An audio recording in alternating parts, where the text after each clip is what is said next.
I'm Patricia Walsh, and I'm going to be talking to you today about soul retrieval and regression, which implicitly includes trauma and healing. I'm going to talk a little bit about the dynamics of trauma and how they impact us through many lives of the soul, and as we understand some dynamics of trauma in current life as well as past life.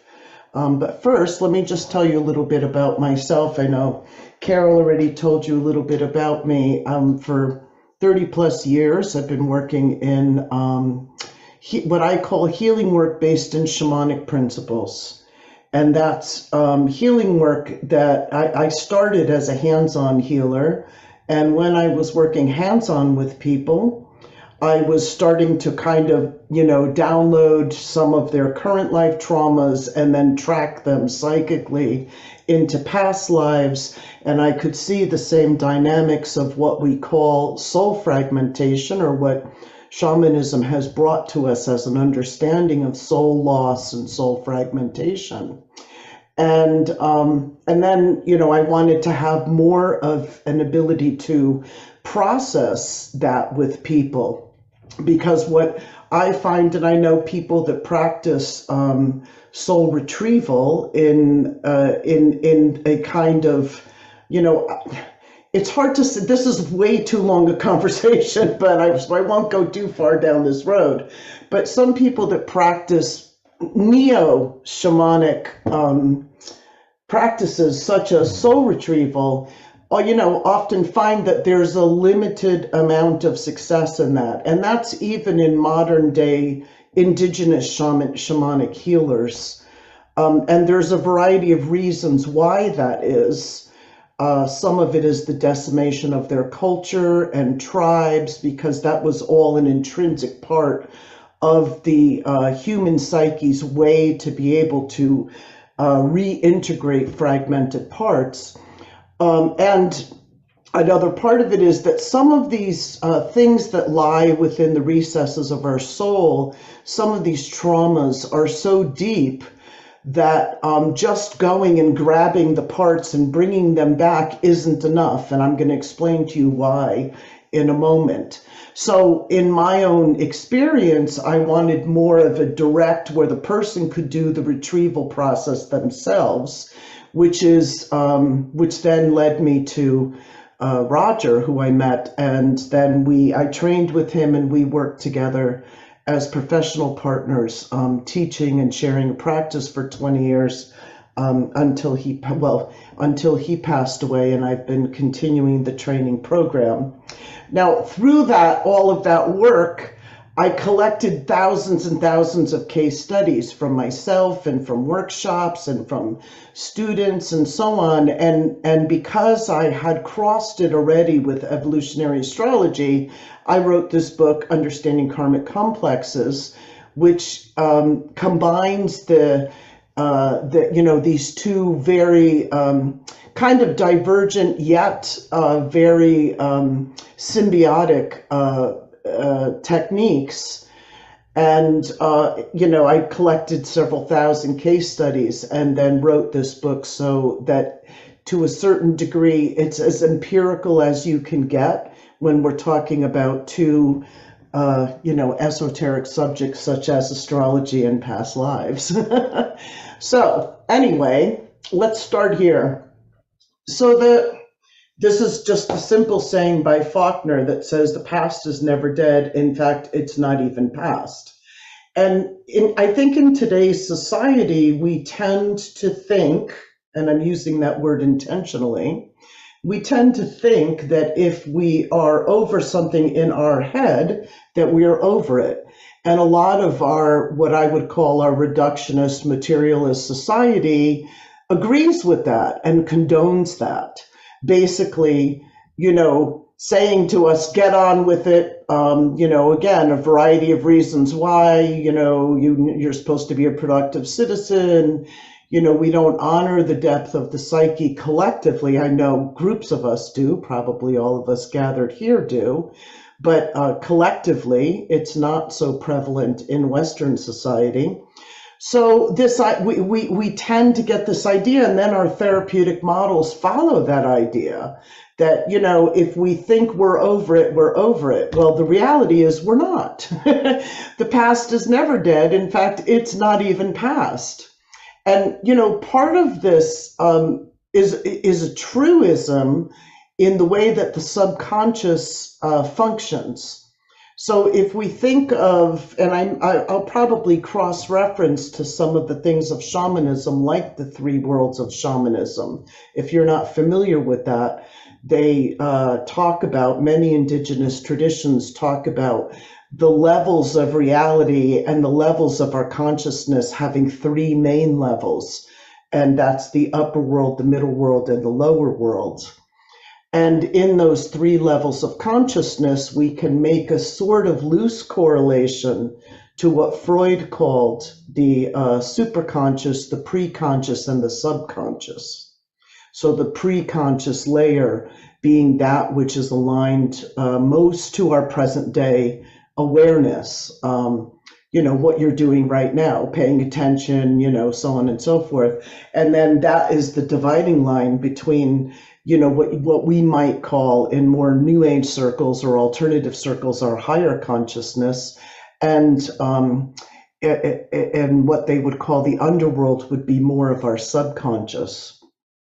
So part of the dynamics of the subconscious is that it contains memories that are out of the range of the conscious mind, or not readily accessible to the conscious mind. The preconscious, this middle layer, acts as a kind of membrane so that you're not flooded continually with subconscious content. The preconscious, I make an analogy that it's a bit like a browser cache. The preconscious has memories in it that the conscious mind can readily recall, right? So the conscious mind can readily remember where you grew up or where you went to school. You're not actively using those memories right at this moment. But if somebody turned around and said, well, where'd you go to school? You would say, oh, I went to blah, blah, blah, elementary school. And that would be something that the preconscious acts a bit like a browser cache that can go to the subconscious and get those memories. And then there's other content within the subconscious that goes beyond just those kinds of memories, but the kinds that are repressed there because they are not evenly or easily integrated into conscious reality. And quite frequently, that involves a level of traumatic content. So something that was perhaps shaming to you, or we'll just talk about present life dynamics, because every dynamic that applies to your present life psyche also applies to your past life psyches. So all of those things, the way that trauma imprints you in the current life, is relevant to your past life selves as well. So if we think about, a time maybe when you were shamed, or you were rejected, or you were abandoned, or you were betrayed, those kinds of experiences, can cause us not to want to feel that pain, right? Not to want to live in that state of shame or embarrassment or whatever it is, or even anxiety, and repress that content. And this is a survival function. There isn't a judgment in this, that we do it. It's a natural function of the psyche. And then the conscious mind kind of actually likes that, because the conscious mind, which I liken to daytime consciousness, and the subconscious is a bit like nighttime consciousness. The conscious mind has a job, which is to help you navigate through the world and hold down a job and raise your family and, learn and experience and do all of those things.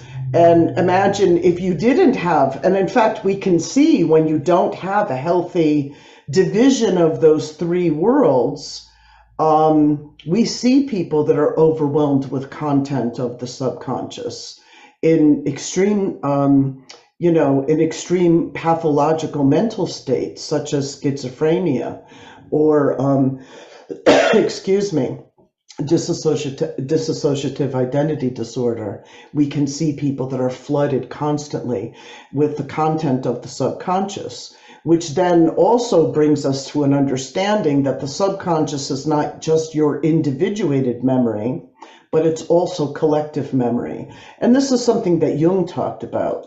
Jung talked about that all archetypes are held within the subconscious, and it's through the archetypal realm that the individuated conscious opens to the collective unconscious. So, speaking of Jung, this is a dynamic that Jung talked about when he said that where a complex forms, and I'm going to use the term complex sort of synonymously with trauma, because, I'd say synonymous, but they're two components of the same thing. A traumatic event will cause a complex to be formed, and this is what Jung was talking about when he said a complex forms where we experience a defeat in life. So when we think about, say that this is us, right? We have a soul, we have a will, we have intention, we have desire, and we're kind of, going after what we want. I call that healthy life force. That is healthy libidinal life force, right? Wants to do something. This is how we get through day-to-day life. In astrology, it's the principle of Mars. It's personal will. And then, so here we are going through life, and then we experience some kind of block. We experience some kind of defeat.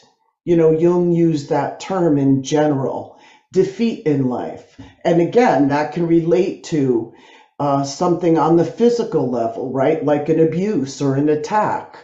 That can relate to something on the emotional level, like I said, like a loss, a betrayal, a shaming.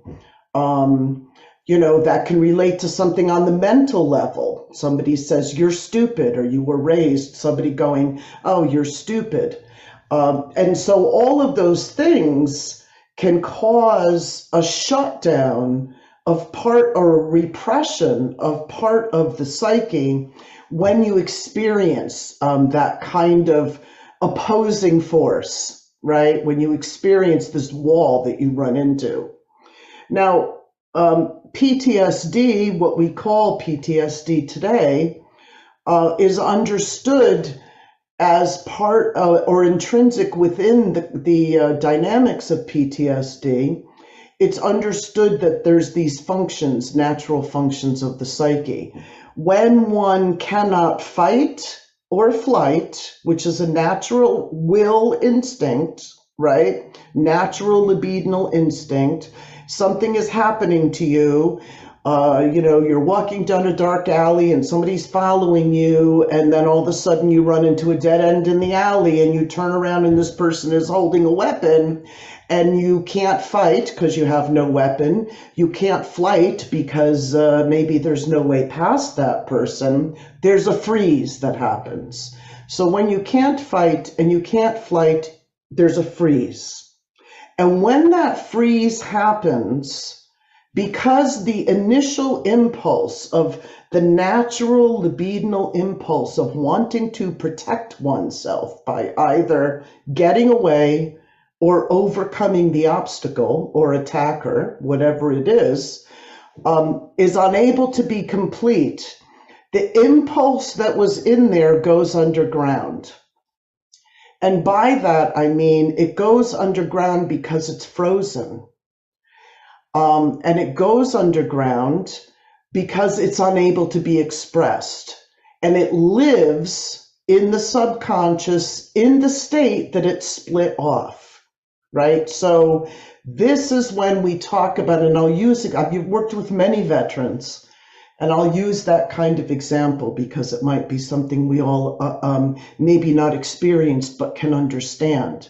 An 18-year-old who goes to boot camp and then is sent off to Iraq and has never, they've been trained, but there's no amount of training that's going to prepare somebody for the horror of battle. And there they are, and they're in Iraq, and they're in a battle, And even if it's not to them, but to, I've had this experience with veterans a lot, vicarious trauma, watching a buddy get blown up, or the Humvee runs over something and they can't save them, or, whatever it is. A part of the psyche there, either wanting to run away or protect, cannot complete that action. And all of the adrenaline and force and everything that's in that moment freezes and gets shut down underground, right? And that's that spinning feeling that people talk about when they experience a trauma, because it's like a part splits off from the psyche. And this is what shamanism is called soul loss. But to me, soul loss, in my experience, is actually two-part. And in the next chart, I'm going to explain that to you. But just to give it to you shortly, this part goes underground. It's instinct. It's frozen instinct, goes underground, and another part floats away or watches the event from the side. And I'm sure all of you have heard that in either people's recounting of traumatic moments, or even some experiences of your own, where they watched it from the ceiling or everything slowed down. That's what I'm talking about, that kind of surreal spinning moment. Everything slows down. And then what the literal picture of it, the energetic picture of it, is this whatever that you wanted to do in that moment, either, get away or fight off whatever it was, goes underground and the other part floats away. And then what's left of your consciousness is there, and generally it's the body, mostly the body, is left there to experience the impact of the trauma. That's the diagram of how PTSD forms. And back to my example of soldiers or veterans, they come back and they've had these traumatic experiences where there's been this splitting and dissociation. I remember working with a young man who came back, actually the example that I was talking about, came back from Iraq and did watch a Humvee explode with his friend in it, or one of his troop in it, and couldn't get to him. He was by the side of the road and was so traumatized by it. And he was telling me about that experience, and because he was not in a standard therapeutic setting, like the VA hospital, he kind of, recognized that maybe he could say things. He leaned forward and kind of whispered to me, it's going to sound crazy, but it's like a part of me is still standing by the side of the road there.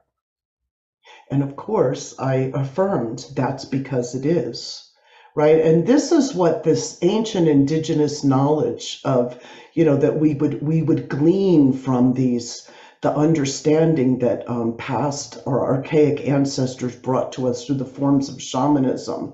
That's what they really understood, right? They understood all these dynamics of trauma and splitting and dissociation, and that putting oneself back together after such an event is not a simple task. And medication isn't going to do it. And most of today's modern therapies are not going to do it. Because, again, many of them collude. Well, this is a longer discussion. Many of them collude with the dissociation, but many of them also rely only on the mental body to put the psyche back together. I don't know if I need to stop and get any questions, because I'm giving you a lot of complex material. I don't know if that's something we want to do. Yeah, hold on one second. We have a question here in the audience. Go ahead, Monica, and I'll repeat it. So I have a friend who went through that, right? And he's got leg pain that he's just been suffering with. And then when he had surgery on it, and he went from like a 10 to a 3, and they said, all right, so his pain level could be a 3 for the rest of his life. And he's totally a believer, and he's, done like regression there. He's done HHT and all that. So, but if he pursues like therapies through, our types of therapies, could he expect to have real healing in this lifetime? Could you hear that, Patricia? Was it about an amputation? Is that what she's talking about? So he has a physical ailment, which has been reduced through medical treatment from a 10 to a 3, and the medical doctors say that that's, you know, going to be his life path down to a 3. He's open-minded to these alternative treatments. In your opinion, do you think that he could use these to help him reduce the pain level and quality of life? Well, that's varied, and I don't think anybody could give you 100% guarantee on that. When something becomes somaticized, i.e. concretized within the physical body, you know, sometimes it's necessary to have, you know, physical approaches to be able to release and unwind that. It also depends on the origin of the trauma, if it was just this lifetime, or is there other content within there? And it depends on the technique, right? So the technique first, I would say, if you're going to do any kind of what I would even call just trance state therapy, which we can put regression in that category, as well as many other therapies that are opening up the subconscious and allowing that kind of realignment to come, that I'm about to describe in a moment. If we can allow all of the subtle bodies to be included, physical, emotional, mental, and spiritual, then possibly. You know, a lot of it depends on the technique, but there's more, you know, there's definitely a lot of variation in there. Thank you. Okay, so this is an anatomy of a soul fragment, or how soul loss happens. So, as I was saying, when an event happens, and you know, I'll use one that's tragic, yet unfortunately, I'll use an example of one that's tragic, yet unfortunately prevalent within our modern society, which is child abuse. So let's say, you know, it's a 5-year-old and father is an alcoholic, rageaholic, and, you know, is abusive perhaps to several members of the family, including the child. Well, clearly a child, as we know, cannot fight and cannot flight, generally. And so the dynamics of how that PTSD and that trauma sets in, you know, are very easy to that psyche, or, you know, again, because of the helplessness of a 5-year-old. So, you know, let's say that the father comes home and, you know, throws things around and just, you know, beats on the child or something. In that moment, this is kind of what would be happening. This is a diagram of that moment. In that moment, the young one, the child, would have natural impulses, regardless of how old the child is. We all have survival instinct, right? And we all have instinctual. And again, that instinct is to either get away or to protect oneself. Because they're unable to be enacted upon in the moment, that freeze happens. And that freeze, as I said, goes underground. So this would be the core of such a complex or a trauma. That's the first thing that goes underground. And then around it would be the traumatic thoughts, feelings, and emotions in the moment. And quite frequently, as we know, with victims of all kinds, there's a blaming of oneself that can go on either in the moment or afterwards. There's a self-criticism or a self-deprecation that can go on, like, you know, oh, I was a bad child, or it's all my fault that he's mad at me, or I'm unlovable, right? All of those things can happen. And then the feelings and the emotions that come with, or actually it's the feeling and the emotions that precede the thought. I'm going backwards, but let's just say in that moment, father's being abusive, and the feeling, of course, would be, horror, shock, sadness, grief, whatever it is, and also anger. It could be rage in there as well, right? And that's totally unacceptable. This is the point that I was making before. Things that are unacceptable to the conscious mind or unable to be enacted upon within the real world in that moment, they all go underground, right? So 5-year-old being rageful at father is clearly unacceptable. It's not going to get them anywhere. It's only going to get more abuse. So that goes underground. It's a valid feeling, right? But it's impossible in the moment. So all of that then becomes a kind of what I would call a moat around the castle, right? All of that becomes a layer that lays around this initial raw instinctual impulse. And it becomes a defense, right? Or it becomes the underlying content of the defense, right? And then the outer layer, the outermost layer, is the defense. Because then what happens after the trauma, then there's that, I'm not going to feel this, or there's that, because now the splitting has happened and all of that libidinal life force has been repressed, there's a kind of numbing and a shutdown. And if you see people that have gone through, especially repeated traumas, like those that are held captive or prisoners of war, when we can start stretching this back into past lives, right? Victims of genocide or continual abuse, somebody who's been abused. Then we see that there's a kind of vacancy, right? Like that person has become numb and shut down, and that is a survival mechanism. Yet what happens is that the defense, this outer layer, this numbness, this denial that it even happened, right, which is also a defense, or just the shutdown, holds all of this in place.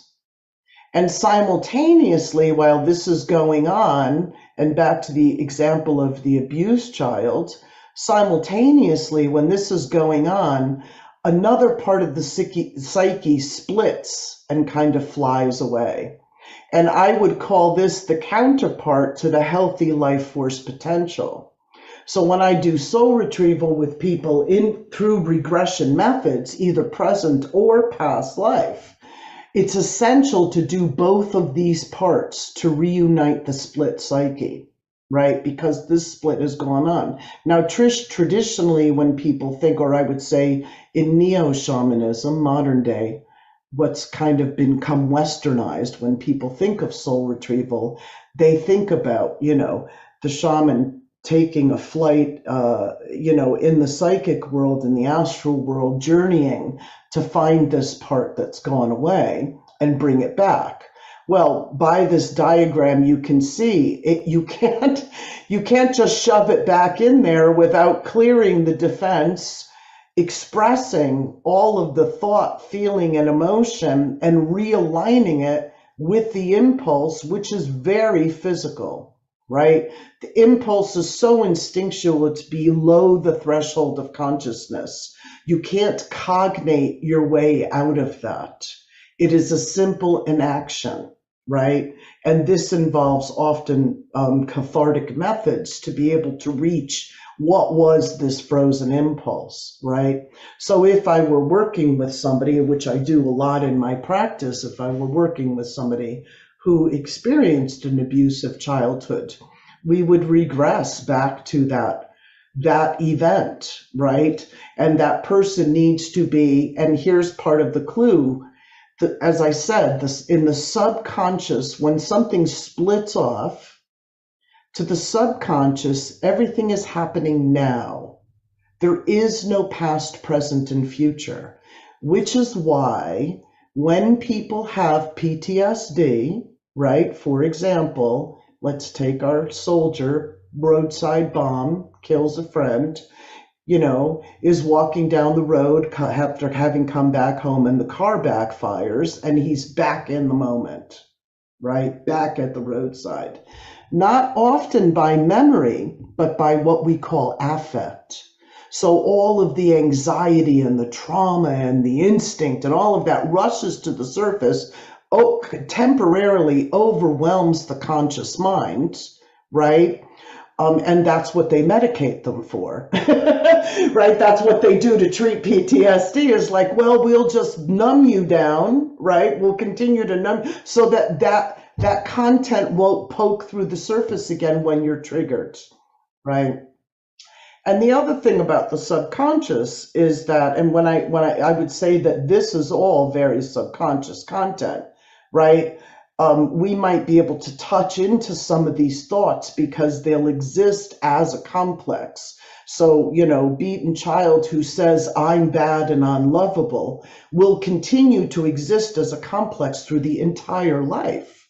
And they will avoid relationships or sabotage relationships or form relationships with continued, this is most common, trauma repeats itself. This is also part of the dynamic of PTSD. And so form relationships with future abusive people, because all of this is still subconscious and it's kind of running the show when we have this repressed material. So all of these dynamics apply to your past life selves. These dynamics don't go away in the afterlife, or what we would call in our work in the bardos. They may, on certain levels, be able to, or you may, that's a longer discussion, too long for this talk, but mostly what we find in regression work is that if you experience some sort of trauma like this, this splitting happened in a past life. And so there are frozen impulses there that need to come out and be expressed. There are thoughts and feelings and emotions that need to be re-expressed and re-experienced. This is a key point, right? And to get to those, you have to get through the defenses, right? Because these defenses will also continue. I find many people in regression that I've worked with over 20, 30, 40 of their past lives, their psyche has their favorite defense, right? Like, there's the denial types or the numbing shutdown types or the, and I have my own, right? We all have our own defenses. Again, there isn't a judgment about it, but it's just that, if it worked in the past to a certain degree, the psyche is going to get used to using that one. And so those defenses also become very concretized within the psyche, within the soul. And then, as I said, this counterpart that kind of flies away and goes away when it is retrieved and brought back after this kind of root canal. I consider this like a cathartic, the root canal has to happen before you put the filling in, right? When this kind of root canal has happened, then this part comes back, and quite frequently this part that has flown off is the part that holds some gift or some quality that was, again, unable to survive that moment. So back to battered child. Let's say it's a 5-year-old's innocence. Let's say it's a 5-year-old's joy of life. It's the ability to be whatever. And in place of that part that went away, that's up there, this becomes the assumed reality.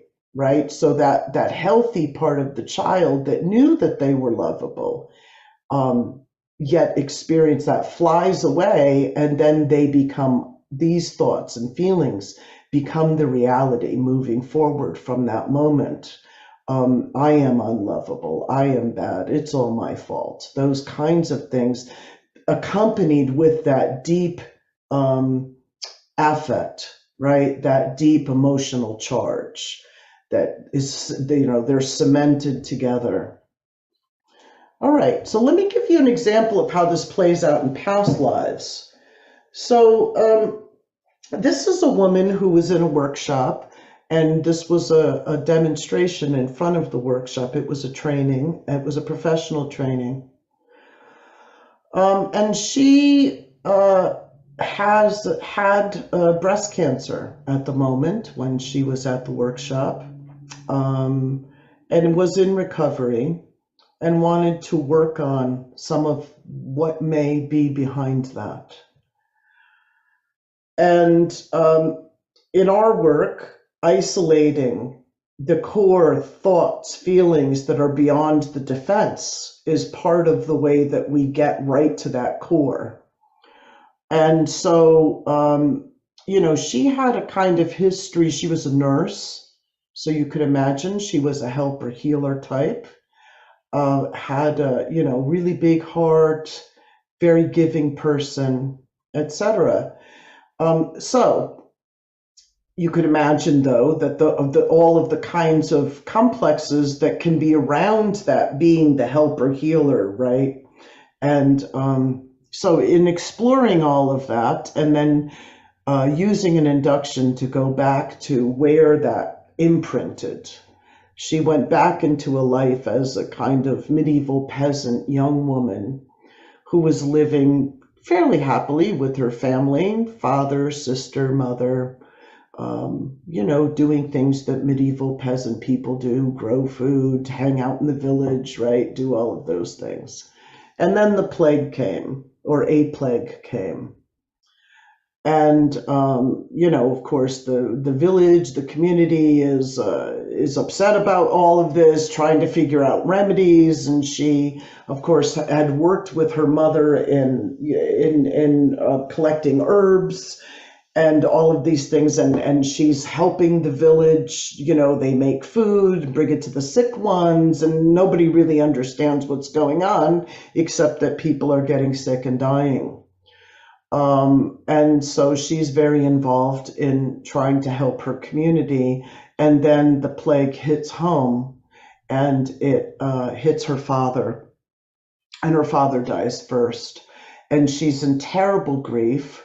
She's in that moment, in those moments of feeling, frantic about, I couldn't help him, I couldn't save him, I tried. She was only, I'm thinking in this past life, maybe 14 or 15, just a young woman.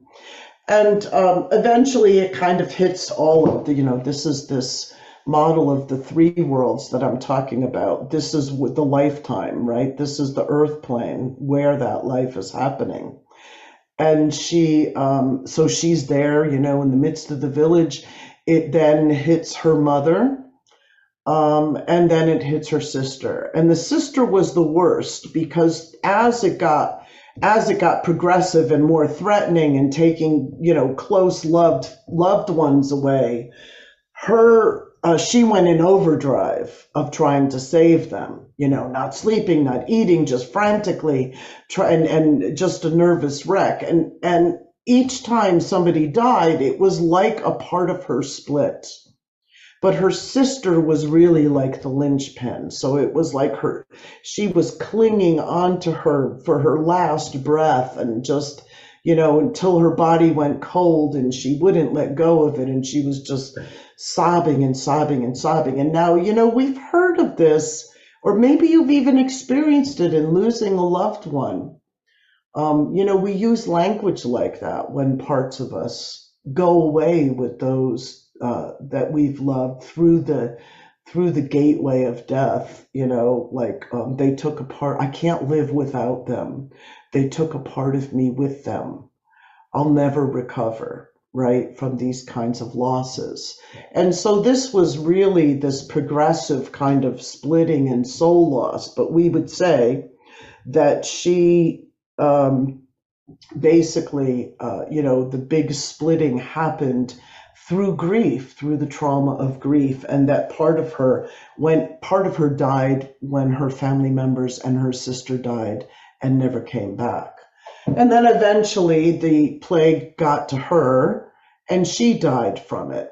But she died in that state of already having experienced immense grief and these kind of condensed thoughts and feelings. So the first was, I'm all alone. And the second was, I couldn't save them. So as Carol was alluding to before, it is essential in regression work, at least in the way that we do it and teach it, that this moment of death is really captured, because in all of the ancient teachings on the moments of birth and death, and even some of the modern ones, teachings on birth and death, that these are critical moments for the soul. It's like, squeezing through the eye of a needle, right? So everything becomes condensed. And so it's the same in birth moments, and it's the same in death moments. And the death moment is a bit like a period at the end of a sentence, right? It's a concluding thing. So when she passed from the plague, she had the added grief, like I said, of being all alone, and then the continued grief of not having been able to save anyone. So this is where her soul was. Now, in our work, we would understand this is what I call a Bardo bubble. So this immediate plane after death, right, has several parts to it. But this part of her soul, because it had split off when she was already alive, was still in the underground. So we would say that this part of her soul was still earthbound, just in that cloud of grief and depression and self-recrimination, right? I couldn't save them. So therapeutically, when we work with somebody like this, we need to get that part of the soul to first recognize it's dead, because again, to the subconscious, and if I expand upon that and say that the subconscious is synonymous with soul memory, right? That the soul's memory is there, like I said, the individuated unconscious and the collective unconscious are within the subconscious realm, that all of those soul memories are there. That part of her was still hanging out in that cloud of grief and aloneness. So in our work, we need to wake up that part and say, you're dead, it's over. And part of that happens through the re-experiencing of the life. There's already a level of soul retrieval that if you are able to rerun this story in the now, in the present, you are already realigning these subtle bodies that have become disjointed or misaligned or incongruent. So anyway, here she is in the afterlife, still earthbound. And so getting that part to recognize, and what they don't generally recognize is that this is the part that hasn't gone to the light, right, to the higher Bardos. This is the part that hasn't gone even to what we would call the intermediary Bardo, which is where they can get help. They've just stayed in that subconscious, everything is happening now place, right? So to this part of the soul, it's still alone. It still can't save them. So in our work, we would work with all of these resources that are available in the intermediary world, sort of like a tour guide, not a tour guide, sort of like a Sherpa, right, who leads people up the mountain. And so, being the one who can help them to know these resources are available to you. Your loved ones aren't down here on the earth plane anymore. They're in the afterlife, and we need to get you this part of your soul back to up to the light, so that now some healing work can begin. And this is a big part of soul retrieval as it happens in regression therapy, because just the act of lifting this part of the soul off the earth plane is a level of soul retrieval. Just popping, what I call popping that Bardo bubble, right? Getting the pin and popping it and releasing that to reunite with loved ones and work out all of those things that it was unable to do on the earth plane, is a level of soul retrieval. And that's that level of soul retrieval that I was talking about before, that opens up the very core of the complex, or opens up the very core of that formation of the PTSD. So that when they get to this realm, and they are able to meet the spirits like she did. She was able to meet the spirits of her parents again from that lifetime. And she was able to meet the spirit of her sister in that lifetime. And she was able to grieve with them and tell them how sorry she felt she couldn't save them. And then, of course, their response to that was, there was nothing you could do. From the earth perspective, we can carry all of this kind of responsibility and guilt and shame and anxiety. But once you start to get one step up into the intermediary bardo and look back at it, right, then you start to realize, well, duh, it's true. I was only 14 and, well, it was a plague and there wasn't a lot I could do. So that already starts to relieve some of this content of what I would call the bardo bubble.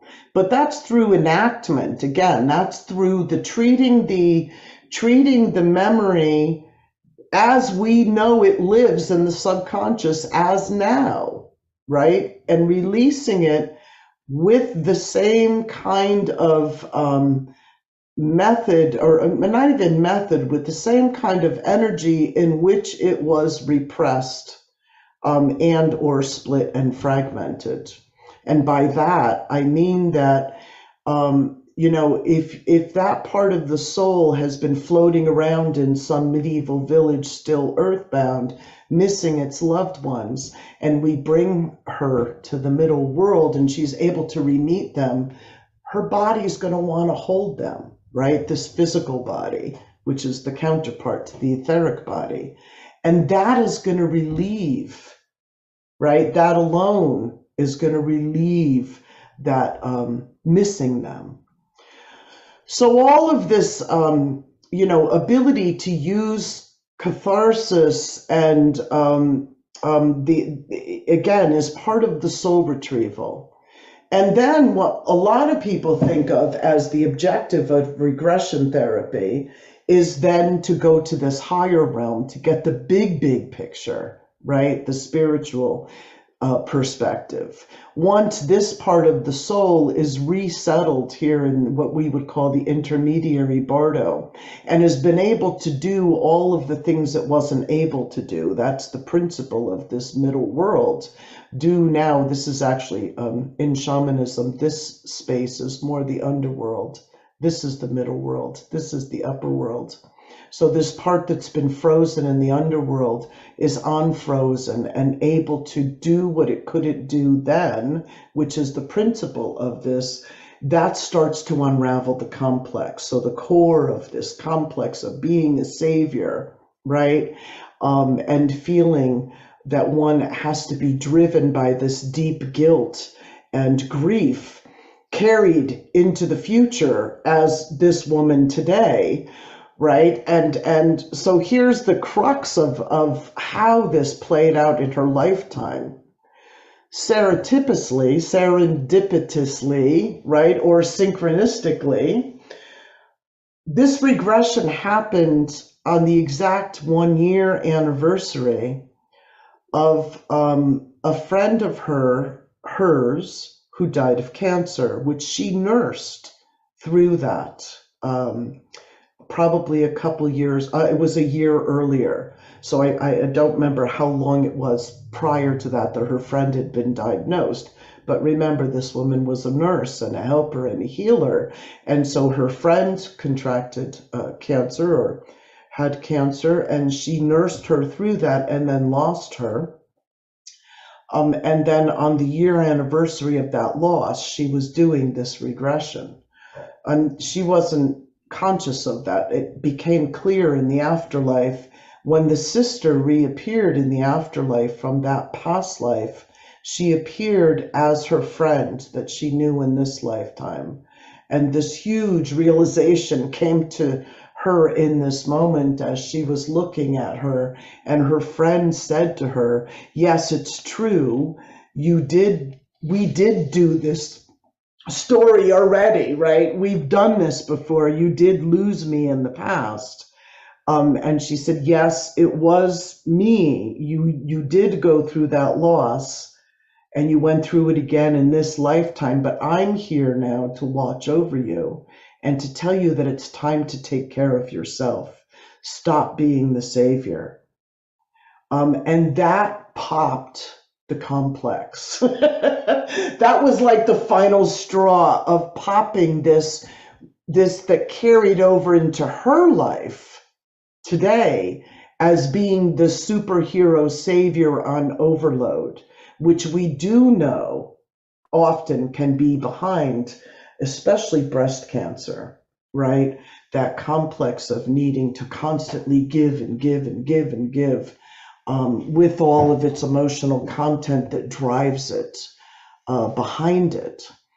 And then after this regression, she did go into remission, and credits this particular piece of work as that. And then also changed her life. She did a lot of beautiful things with her life, journaling and writing and experiencing creative parts of herself that she had not given the time nor latitude nor energy to in her current life, because she was too bound up in this complex running her life, what I would say, this complex running her life.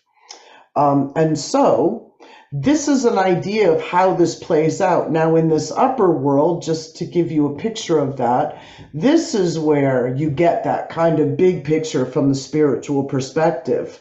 She already met her friend and understood, wow, I've been doing this again, right? I don't need to be the savior anymore. So then when she ascended even to these higher realms and met with the masters and, the angels and the highest wisdom, divine beings possible, in the upper world, there was much affirmation that what her friend had told, the spirit of her friend had told her was true, that she did need to, that this illness was a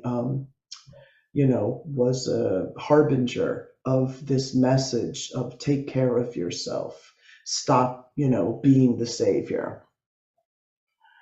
Okay, so just a little bit in conclusion, and then we can come back and have a little discussion about some of these things.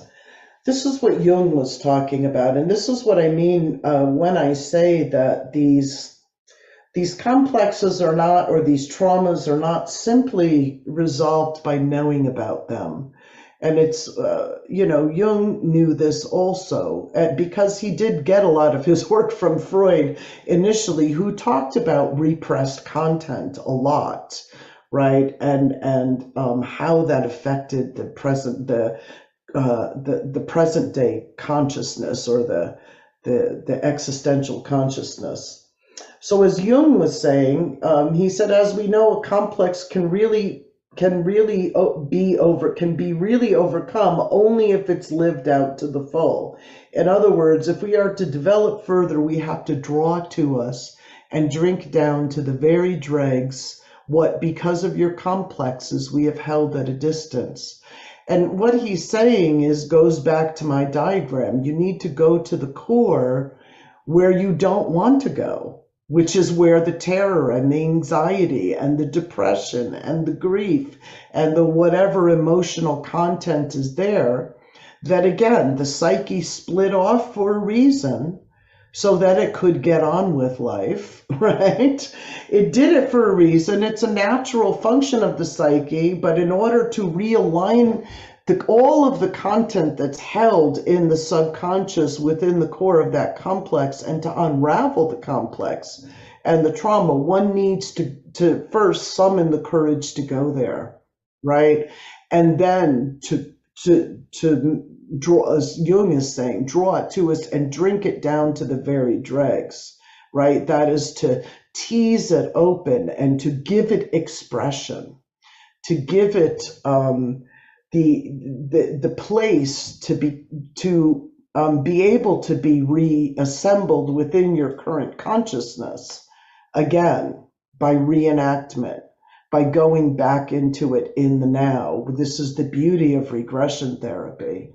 Regression therapy, be it only present life or past life therapy and or both, is the kind of therapy that can bring you back to something that happened either this life or past in the now, right?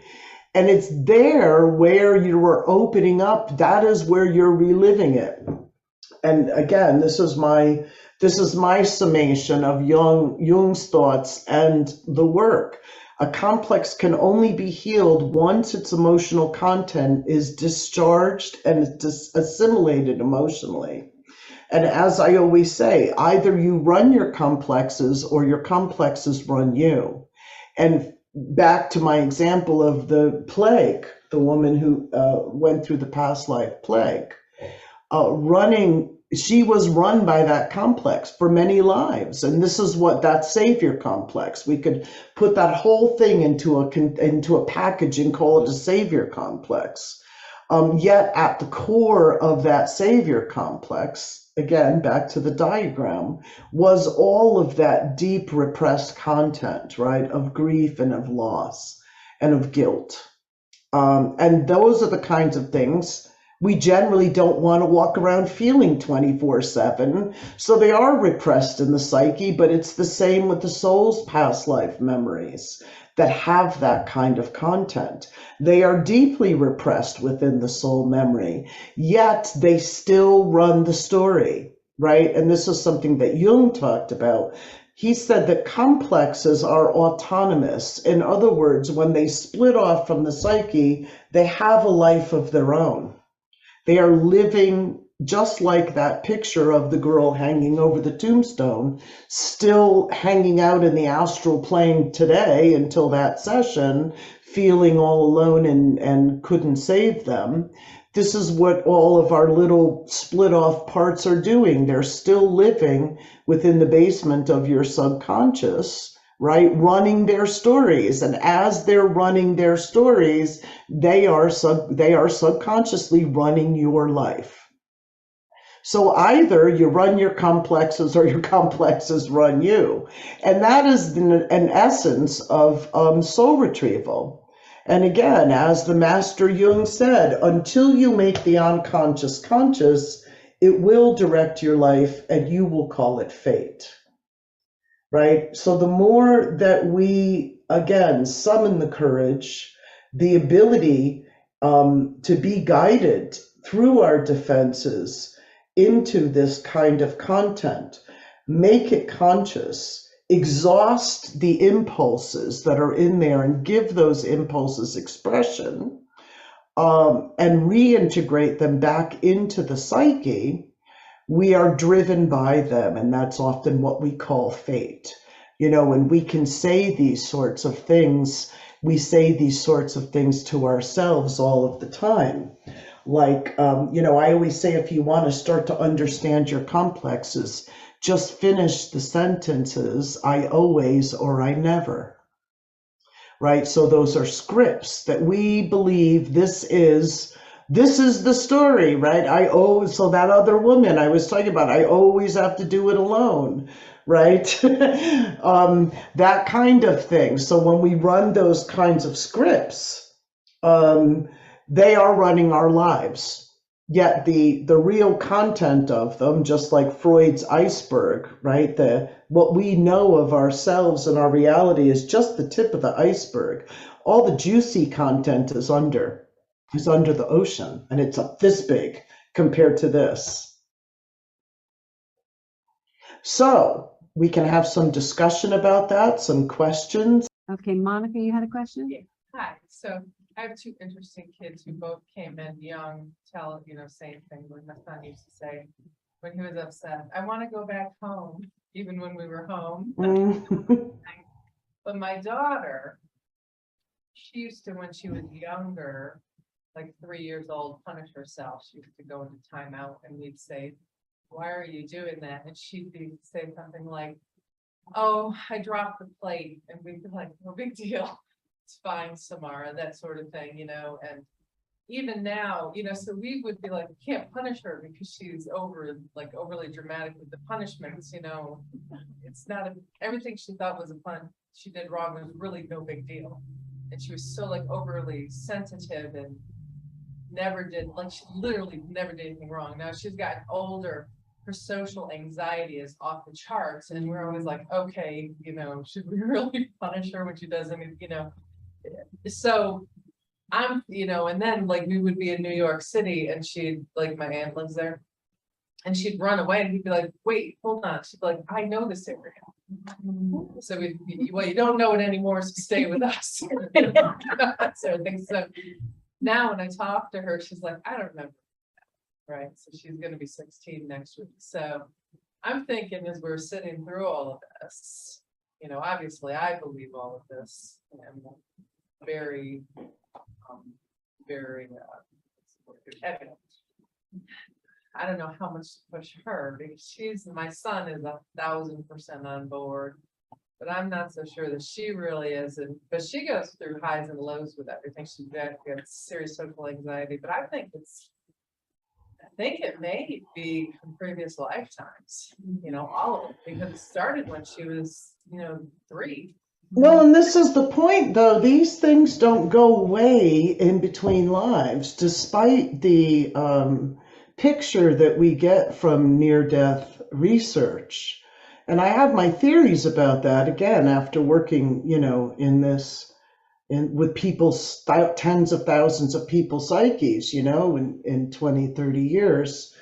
My picture of that is that, when you die and it's kind of like going on vacation, and you go on vacation and you think, wow, this would be a great place to live, right? and it's all great, and wow, I love this, I want to live by the ocean and blah, blah. And then you go home and sell your house and go and move to this great place you took vacation. And then the truck arrives, and within, 5-6 months, you're back in the same psychic state that you were before. Like all your problems followed you, right? Maybe there's some fresh start, but I think that people that pass and go into the afterlife and then come back they're not fully there. Like they didn't fully move in yet, right? Yeah. So the picture that they're giving us is what the Tibetans talk about in their description of the bardos as that first appearance of the supernal light. So in the Book of the Dead, the Tibetan Book of the Dead, they talk about when you pass, there is this supernal light that appears, but it says if you don't recognize it as your own Buddha nature, then you progress deeper into the afterlife bardos, and they get increasingly hellish as you go on. You get 2 other chances of meeting this light, according to the way that they talk about it. And I'm not going to say that that's literal as much as it's a symbolic description of these dynamics of afterlife dynamics. So to me, these things don't go away. Your daughter bringing in this complex of punishment, I'm going to go punish myself, is a kind of masochistic complex. And quite frequently that goes hand in hand with anxiety. Yeah. Right? Yeah. Yeah. And, it's, 90% of the time she'll pull herself away from her friends because she's like, well, they don't want to be around me anyway. And yeah. And it's yeah. Neither them nor her. Nobody's done anything. Yeah. It's so I'm really thinking. It's in the subconscious, isn't it? It is. Well, that's a defense, right? That, like I was saying, we all have our defenses. Mine when I was younger was, I'll reject you before you reject me, right? So, and that comes from an abandonment complex, right? That was formed by an abandonment complex, that it was like, well, if you don't want me, I don't want you, right? And so hers is a variation of that, right? I'll pull myself away before I feel the pain of the rejection. Yeah, just like I'll punish myself before I feel the pain of the punishment due to me. Again, her thinking, not actuality, but her thinking. And another way we know we're in a complex is when we're in a complex, we're either overdoing something or underdoing it. And by that, I mean, when we're overdoing something, it's like what you're talking about with your daughter. It's an overreaction to a current life moment, right? Like, I broke the dish. Now I have to go flagellate myself in the closet, right? You know, whatever it is. Past life monk coming through. Right? So either we overdo it or we underdo it, mean avoidance, which is almost like what you're talking about with the friends, right? I'll remove myself from them because I know some part of my psyche is expecting rejection, right? So I'm going to avoid that. And that's when we know we're in the grip of a complex, or that a complex is running our life.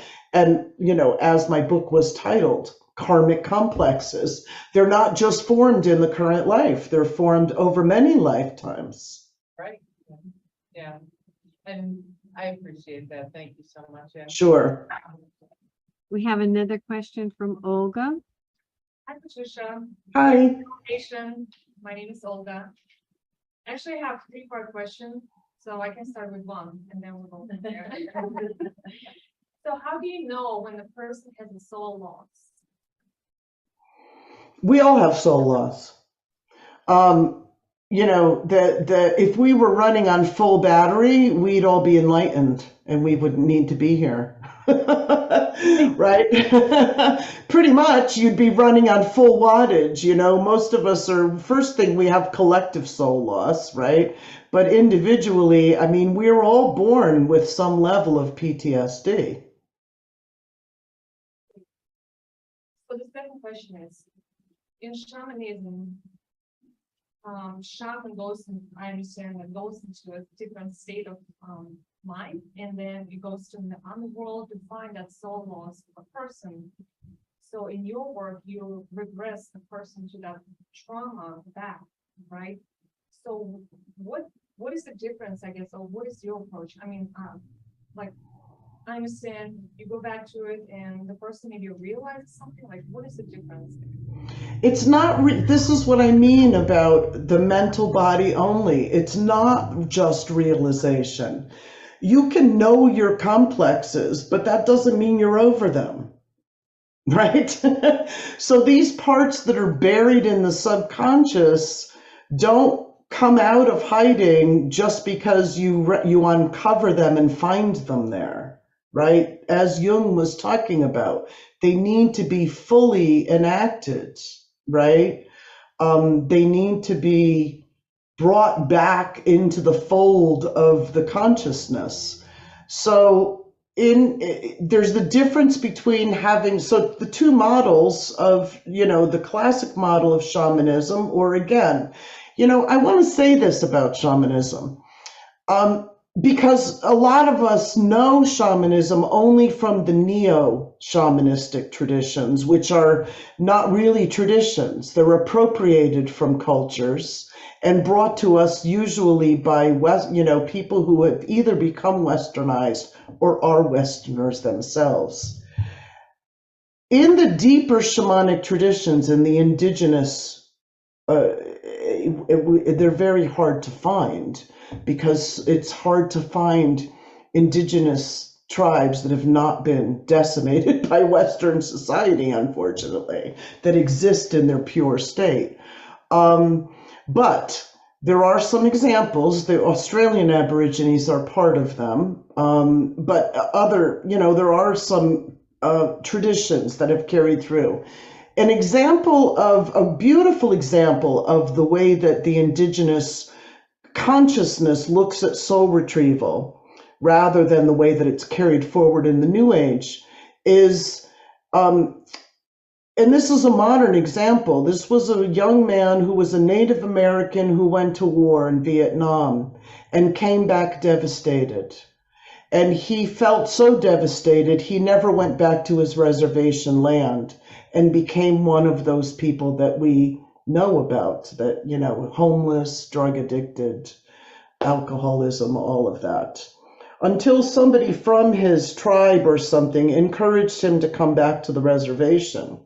And he went back to the reservation, and the elders sat with him, and they talked with him about what happened, and they said, "You've lost your soul, and we need to get your soul back." So they took him out in a boat, and they, you're gonna laugh at this. They took him off in a boat, and they threw him overboard, and they said, "Get your soul back." And as he was flailing in the water, drowning, right, didn't swim, was trying to not drown, this was their way of engaging his will and his life force again. And that was the beginning of his soul retrieval process.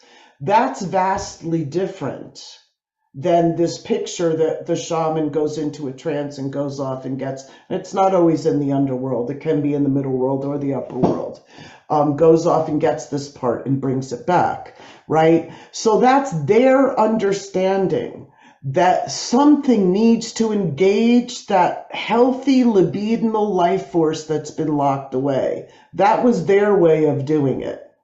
Throw him in the water and tell him, bring him to the point of death to see if he really wants to go on to get his soul back, right? So, okay, sorry, that was a longer answer to it, but go ahead. Next question. Working with a person and the person doesn't want to go back to that traumatic event because it's too traumatic, like what do you do in this situation? Well, first thing, our training, deep memory process training, is a 2-year process. It's 4 or 5-day modules. So you don't go away, just for a weekend and become a regressionist. So there's all of these techniques that are taught on how to, how to get by the defense. And the defense is there for a reason. And I discourage anybody to just try to, puncture through the defense unless you can heal what you've opened up, right? Or unless you're in the kind of container. So basically what I'm saying is don't open up something you can't heal, right? And that's why our training is a 2-year process, because we go from, the basics of how to open up the subconscious and these memories, how to bring them to completion, how to deal with the dynamics of trauma and dissociation, how to use the body as the bottom line, right, to realign the subtle bodies as well as the understanding of all of that. And so it's the practice and the understanding of all of that then can easily bypass defenses. So in your average, when you work with PTSD folks, how long does it usually take? How many sessions on average? I know everyone is different. Well, it depends. So in the case of, like, say, again, my understanding, and it's always a part of my work, is that the trauma doesn't always originate in the current life. So even when I'm doing current life work with somebody, to me, there's a possible past life counterpart as to why that was re-experienced or replayed in the current life, right? So I think that sometimes, again, to do the root canal, right, we can go from present life to past life, right? So I can work with somebody on a present life trauma. Quite frequently, it is an echo of something that is already imprinted within the soul. And as Freud talked about, the basis of trauma is repetition compulsion. So we know that happens through the many lives of the soul.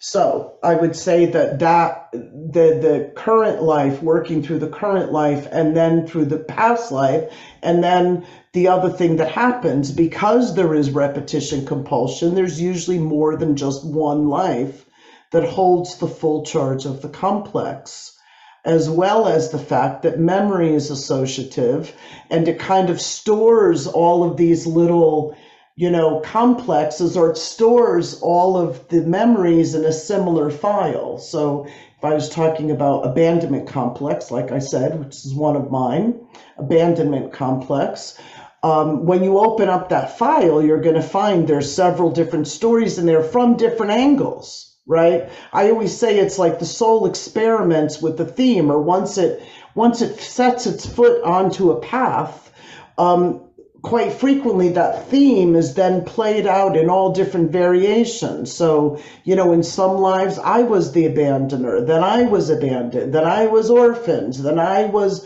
left by a lover, you know, all of these different variations on it. Now, there are some stories that get very close or can be considered core to the complex. And if you can get to that one immediately, that can loosen and unravel the whole complex. You still may need to do some, you know, cleaning up. But, you know, there isn't any standard answer as to how many sessions. I mean, generally, you can make some big strides in one session. Again, depending on how deep it gets to the core of the complex. Thank you so much. Appreciate it. Ariana has a question. Hi, Patricia. This just got me thinking that this is gonna sound funny no matter how I say it, I think, but I see this as like residual energy that's like left here on Earth that we are sending home. So in a way, is this sort of like unhaunting places? Yeah, that's Yeah. Your question? Oh, got goosebumps. Yeah. Yes. Well, get this. Some of those little soul fragments that are walking around doing their little repetitive thing, like crossing the road and crossing the road, some of those are yours. My mother even told me that she sees me in her home, like the home I grew up in. Yeah. I swear, and I live 2 hours away from her. She's like, I just saw you walk by. I'm like, Yeah. Cheers. Yeah. So some of those are yours, perhaps from current life, but also past life. You know, I mean, if you, I had a life in, you know, where I was actually a young Polish boy and I was pushed onto the trains in the Holocaust. And I actually died on the train. I never even made it to the camp. But I lived in Germany. And when I went to Germany, I was so instantly dissociated. Because literally, I was in the area where my own soul fragment was still earthbound, still in terror. And I had panic attacks because I died on the train of like in the corner, you know, like, and all the suffocation and all of that. I died in absolute panic. And I used to have panic attacks from planes, trains, and automobiles, anything closed, a closed space like that. And on top of it all, I lived in Germany, right? And when I went to Germany, it was an extremely soul fragmenting, dissociating experience. Basically, I was running into my own soul fragment there. Yeah. Had a question? Hi, well, kind of, that's pretty much was my question was that fractal, I'm Jenny, by the way, hi. Hi. The soul fractal, like the example of the woman, the medieval woman, that soul fractal energy is left in that place, and that essentially could be a haunting. So Yeah. as you were asking that question, my heart rate like just went like 130, I mean 103, 104. And then when you were talking about your experience with going back and having the panic attack. So I identify as a medium, but like, and almost to the point, like what you were just saying, everything's synchronicity today, about being woken up in the middle of the night, right? Like I'm constantly bombarded by all these energies, but they're not always, and I can identify a ghost, you know, I can identify but there's so many like little like impressions of energies that I'm bombarded with. And I've never been able to understand what it is. And like, my mind is like blown right now because just what you explained made a lot of experiences I've had in my life with these other energies just all made sense to me. Like all made sense that they're not necessarily a haunting of a ghost or I whatever. said there's still parts of us hanging around in village squares, you know, by our necks or right? I mean, this is those parts of us that died those traumatic deaths and didn't get to the intermediary bardo. They are little hauntings, you know.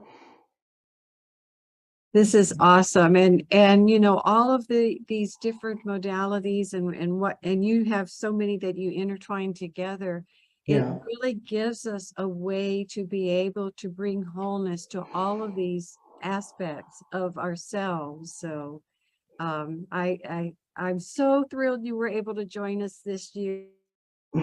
Well, and I think we're very fortunate to live in our time where we have so many great modalities that we can combine and reassemble all of these, you know, fragmented parts of our soul, right? So yeah.